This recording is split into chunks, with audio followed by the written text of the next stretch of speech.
con Lisa Carrera. ¿Cómo te va, Lisa? Buen día. Hola, buen día, ¿cómo están? Acá haciéndonos amigos de la tecnología, Me parece muy bien, me parece muy bien. Nosotros ya estamos duchos. me No, imagino. yo también sigo siendo medio intuitivo con esto, a pesar de que arrancamos hace tiempo con esta comunicación. Eh, Lisa, la idea de la consulta está vinculada a un proyecto que elaboró UNL Salud vinculado al cuidado de la salud mental en tiempos de aislamiento social. Eh, Sí. es un título prometedor y tenemos tiempo como para que nos expliques de qué se trata. Bueno, perfecto. En realidad, la Dirección de Salud de la universidad ya trabaja hace varios meses en un proyecto un poco ambicioso que es el de la prevención de los problemas emocionales en su comunidad universitaria, fuera de lo que podemos contar ahora de estos tiempos de pandemia. ¿Por qué? Porque la verdad es que más allá de que a lo mejor no pueda dar algunos datos estadísticos o certeros, objetivos, digamos, teníamos mucha demanda de la población estudiantil, más que nada, sobre sensaciones o emociones que los desbordaban a los estudiantes durante la época de los exámenes y durante las exigencias del calendario académico. Pero también la Dirección de Salud se ocupa de la salud de los trabajadores y observábamos que existía también una importante cantidad de personas que solicitaban licencias del orden de la salud mental por diferentes tipos de problemas, no solamente vinculados a las exigencias del trabajo, sino también del índole personal. Entonces nos planteamos qué podíamos hacer desde la Dirección de Salud de la universidad para hacer un acompañamiento de los estudiantes y de los trabajadores, justamente con el objetivo de prevenir estas patologías o estos problemas. Bueno, la idea era comenzar este año, ya teníamos una serie de actividades programadas en la presencialidad, y nos tomó por sorpresa, digamos, esta pandemia o esta enfermedad de COVID-19 y tuvimos que abocarnos en principio a otras tareas mucho más urgentes como era el resguardo de la salud física de las personas y nos pusimos a trabajar en los protocolos y en las recomendaciones para resguardar la salud. Pero claro, el problema que veíamos normalmente en el año, los problemas emocionales, se nos presentaron en aumento, porque ahora la situación de amenaza o de riesgo que nos implica estar dentro de una pandemia nos abarca a todos, no solamente a algunas personas. Y bueno, entonces adaptamos este programa que veníamos pensando y lo adaptamos, digamos, a la situación actual de aislamiento social y de epidemia. Entonces programamos alguna serie de actividades o de acciones y el desafío mayor fue pensar cómo podíamos hacer para llegar a la mayoría de la gente, porque la universidad es una institución muy grande, donde trabajan muchísimas personas, donde estudian muchísimas más personas. Tenemos estudiantes que normalmente cursan carreras presenciales, tenemos estudiantes también que cursan carreras a distancia, ahora estamos todos a distancia, entonces tuvimos que adaptar un poco ese programa y pensar cómo lo podíamos hacer. Leyendo artículos y recomendaciones, por supuesto siempre de las organizaciones de referencia, como pueden ser la Organización Mundial de la Salud o las instituciones de salud pública, observamos que, y está claro, que en épocas de pandemia, la mayoría de la población experimenta las mismas sensaciones, que van cambiando en el tiempo o van cambiando de persona a persona, pero todos tenemos un riesgo psicosocial elevado. Existen en las poblaciones, algunas poblaciones más vulnerables, algunas personas más vulnerables que otras. En un común denominador podemos hablar de los adultos mayores, de los niños, o de las personas con algún tipo de enfermedad o de discapacidad. Entonces lo prioritario fue enfocarnos en esas poblaciones más vulnerables dentro de la comunidad universitaria. Y trabajamos en la capacitación de personas, docentes, no docentes, o quien quisiera capacitarse, en los que llamamos primeros auxilios emocionales. Es decir, cualquier persona puede adquirir ciertos conocimientos para hacer un acompañamiento desde la salud mental a las personas más vulnerables. Esa fue como la primera prioridad que tuvimos. Trabajamos una serie de talleres, por supuesto, todo en plataformas virtuales, con voluntarios de acompañantes de personas adultos mayores o de personas con discapacidad, y también de algunos docentes que por propia voluntad sugirieron o solicitaron tomar estos cursos o capacitaciones para acompañar a sus estudiantes que estaban más complicados en el sentido de su salud mental. Bueno, la verdad es que es una tarea bastante amplia y agotadora porque la demanda es mucha. Incorporamos ahora encuentros con los psicólogos de nuestros centros de salud. Nosotros tenemos 2 centros de salud, uno en la ciudad de Santa Fe y uno en la ciudad de Esperanza, que cuentan con profesionales de la salud mental. Y también tenemos otros profesionales de la salud que hicieron estas capacitaciones y que se suman a estos encuentros virtuales, y hacemos unos talleres de escucha para justamente atender a las demandas, a lo que les pasa a las personas. Hacemos grupos reducidos, entre 20 y 25 personas no más, para que todos puedan hablar. Son encuentros largos, de 2 horas, 2 horas y media, y los agrupamos por tareas afines. Hacemos encuentros con docentes, encuentros con estudiantes, y ellos cuentan qué es lo que les está pasando. Como en esas reuniones, además de los profesionales de la salud mental, participan médicos, nutricionistas, kinesiólogos y todos los que, enfermeros, asistentes sociales, cada uno brinda algunas herramientas o tips para enfrentar estas emociones o problemas que estamos teniendo todos en función de la pandemia. ¿Qué es lo más frecuente? Si bien aclaraste de arranque que no hay estadísticas, pero sí hay un trabajo interesante y profundo y bastante desarrollado por lo que contaste, pero ¿qué es lo más frecuente en cuanto a esas consultas, esa urgencia que mencionaste al principio, que en algunos hospitales psiquiátricos todavía sigue la leyenda urgencias subjetivas y un teléfono abajo? Bueno, se ha cambiado un poco el paradigma del manicomio en los últimos años, pero no es tema de esta charla ahora. Te quería preguntar entonces, ¿cuál es la situación más común en esas urgencias detectados? Y en estos talleres grupales que mencionabas, más tematizados o más vinculados a ciertas actividades, si hay, digamos, si se pueden verificar resultados en base a esos talleres. Bueno, los resultados que tenemos positivos son la demanda de nuevos encuentros. O sea, evidentemente algo estamos haciendo bien o le somos útil a la persona porque solicitan volver a encontrarse.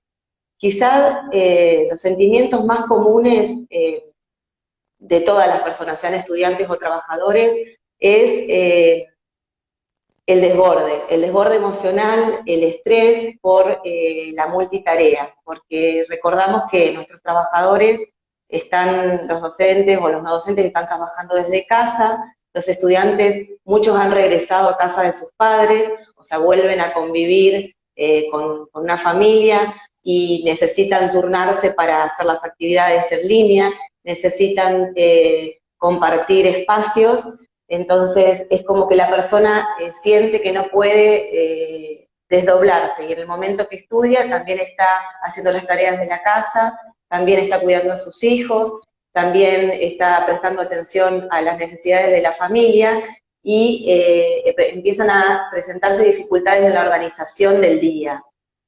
Esto que impacta también en la organización del sueño y del descanso.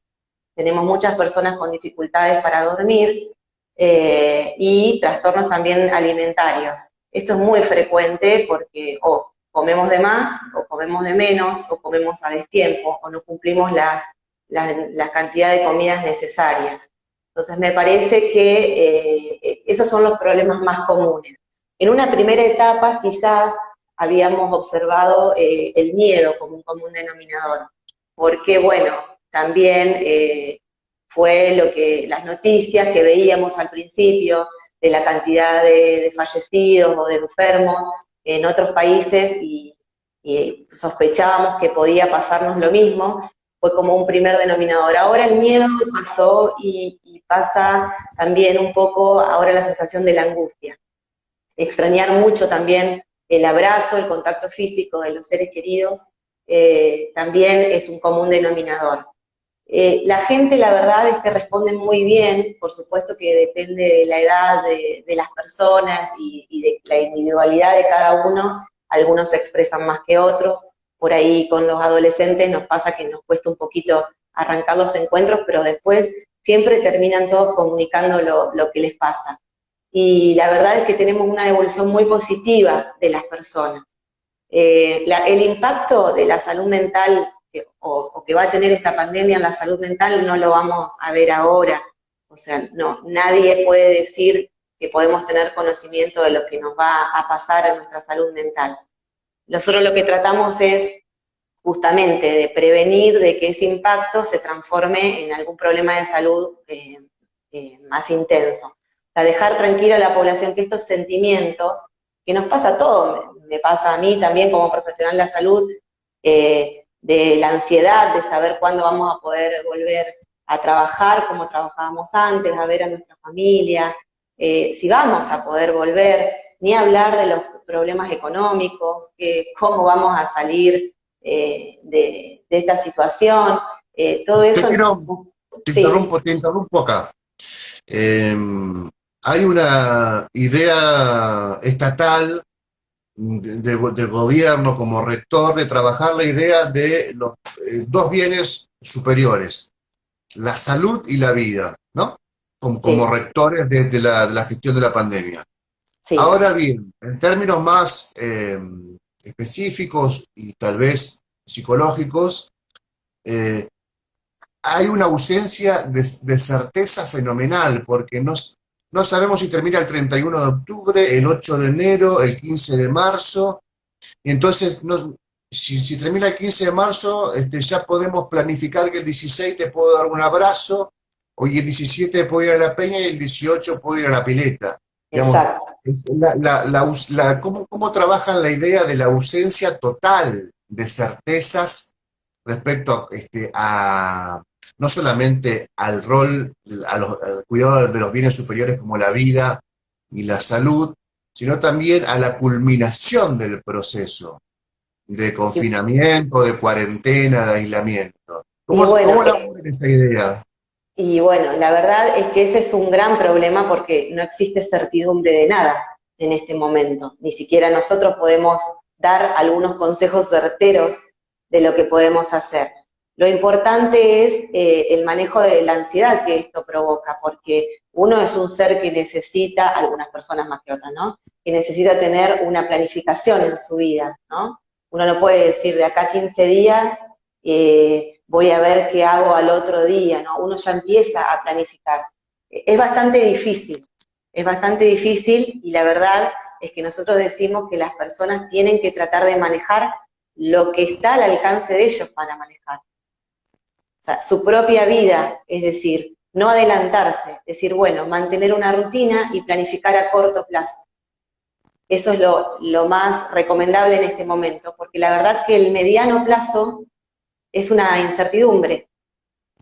Nos pasa a nosotros como profesionales de la salud, cuando planificamos estos programas, decimos, bueno, la planificación no puede ser de hoy a mañana, nosotros tenemos que pensar qué es lo que le pasa a la gente hoy, pero qué es lo que le va a pasar cuando nos llegue el pico de la pandemia, porque en Santa Fe no ha llegado, o no sabemos si va a llegar tampoco, porque el comportamiento se ve día a día de esta pandemia, y qué nos va a pasar cuando pasemos todo esto y tengamos que volver a nuestras rutinas, porque también aparecen otras cosas, aparecen personas que por el miedo o porque también se va acostumbrando a una nueva forma de vida, le va a costar después volver a lo que era anteriormente. Y también plantearnos, ¿hay que volver a lo que hacíamos antes? En el caso mío, que soy docente universitario también, aparte de mi función de la gestión, doy clases, digo, ¿tenemos que volver a como trabajábamos antes o podemos seguir un poco en la forma que estamos trabajando ahora en la virtualidad? Entonces, esa planificación que yo decía que uno tiene que hacer también en los programas de salud, en salud física o salud mental en este caso, tampoco es fácil hacerlo, porque uno no trabaja con datos concretos como para planificar. Entonces, lo más importante es tratar de no adelantarse, de vivir el día a día o el corto plazo y decir, bueno, en algún momento esto va a pasar. ¿Cuándo? No sabemos, pero va a pasar. Y planificar en función de lo que tenemos que vivir ahora y de que en algún momento vamos a salir. Y que vamos a tener que volver a cambiar en la rutina. Así como nos costó entrar en el aislamiento social, mantener la distancia, usar el barbijo, todos cambios muy, muy importantes en nuestras rutinas, también el volver va a ser un cambio importante para nosotros. Y probablemente debamos volver con otras rutinas o con algunas rutinas que incorporamos ahora en el aislamiento, como es el lavado de manos, el barbijo, el distanciamiento social. Vamos a tener que cambiar un poco la forma de vivir. La verdad que es bastante difícil y creo que no hay un libro que nos solucione estos temas. Quiero aclarar que no soy profesional de la salud mental, yo soy pediatra, pero por eso algunas recomendaciones las doy así de la experiencia que estamos teniendo en este momento y de lo que pueden aportar mis compañeros de la Dirección de Salud. Pero la verdad es que es un tema que lo charlamos mucho y creo que lo bueno es esto, tratar de que la gente se exprese y diga lo que sienta. Y no hay cosas que están bien o están mal, no hay sentimientos buenos o sentimientos malos. Cada uno afronta con el bagaje, con las herramientas que cuenta individualmente sus problemas, porque aparte no son los mismos problemas, por más que podamos hacer una comunidad y decir, bueno, a lo mejor los estudiantes de la universidad tienen este problema, los docentes tienen este problema, los trabajadores no docentes tienen este problema. Cada una de las personas tiene otros problemas en su vida privada y tiene una vulnerabilidad individual que lo hace diferente y que por eso es tan importante escuchar a cada una de las personas. Gracias, Lisa, por tu tiempo. No, por Seguimos en favor. contacto. Que tengas buen día, Gracias. gracias. Gracias a Hasta luego. ustedes. Hasta luego. Hasta luego.